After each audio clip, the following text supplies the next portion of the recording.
Welcome back to the Michael Brooks Show. Joining us now is Camilia Escalante. She's a presenter for TeleSUR. Camilia, thanks so much for being here.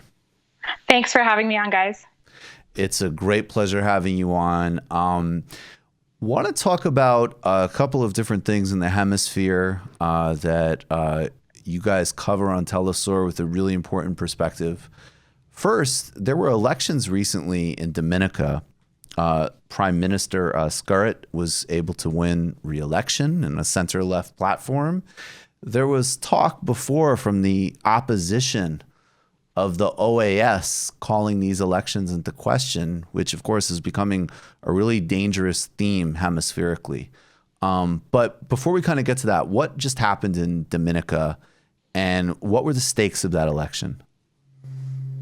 Okay, so what we saw in Dominica is actually the turnout for the election was that the governing Dominica Labor Party overwhelmingly won the seats that were available. There were 21 seats up for grab, and they won 18 of those seats.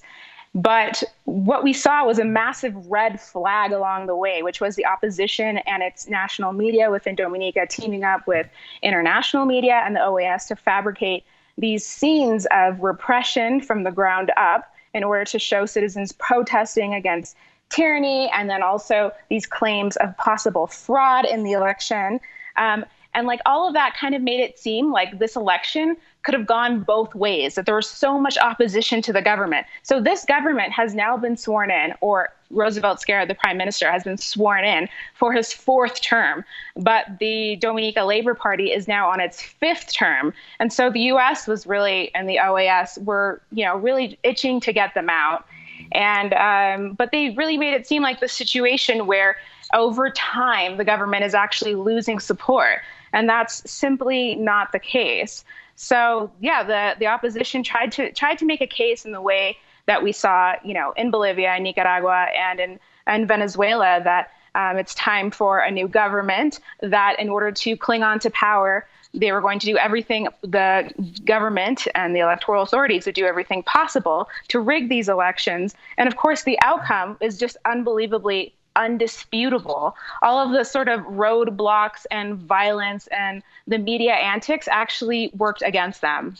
What is the record of Roosevelt Skerritt? I mean, I've looked more into what's happening in Dominica, and what's striking to me, and this is just like, I mean, regardless of where this type of interference is happening, obviously Venezuela, Bolivia is unacceptable, but you're not talking about like a particularly radical government at all in Dominica. What is it what does their record look like in power, and what kind of even narrow steps do you have to take to become potentially a target of interference from the U.S. and the OAS? Right. Well, they do. The government and Roosevelt Skerritt have promoted some social programs that are arguably, much more leftist than what we would see from the opposition. Mm-hmm. But, Skerritt did a number of things in this tiny country of about 75,000 people to get on the bad side of Washington. And it does tie back to Venezuela. The CARICOM, the Caribbean community, played an indispensable, principled peacekeeping role in the region since January of this year, when we saw the United States and the Venezuelan opposition attempt to install Juan Guaido in Venezuela. And so more mainstream media focus on the roles of Uruguay and Mexico and even Norway for facilitating talks. But CARICOM and the countries that make up CARICOM, which is St. Vincent and the Grenadines, Barbados, Dominica, Antigua and Barbuda, St. Kitts and Nevis, and even Trinidad and Tobago and St. Lucia, very vocally called for dialogue and made calls for non-interference, saying that the Caribbean has to remain a zone of peace. You might have seen these, at the United Nations General Assembly, we saw Barbados Prime Minister Mia Mottley making this plea as well. And so Venezuela is a Caribbean country and a close neighbor, a next door neighbor of Trinidad and Tobago. And, between January and April in particular, we thought that there would be a high possibility of U.S. military intervention around Venezuela. And those provocations were not just coming from from the U.S. main base in Colombia, where the Colombian government is just an extension of the U.S., but the provocation was being staged in the Caribbean Sea. So some of these governments are not even firmly behind President Nicolas Maduro per se all of the time, but they recognize the need to defend their territory's sovereignty from being used for war staging. And of course, this is also a government, the government of Roosevelt Skerritt is also a member of the ALBA TCP bloc.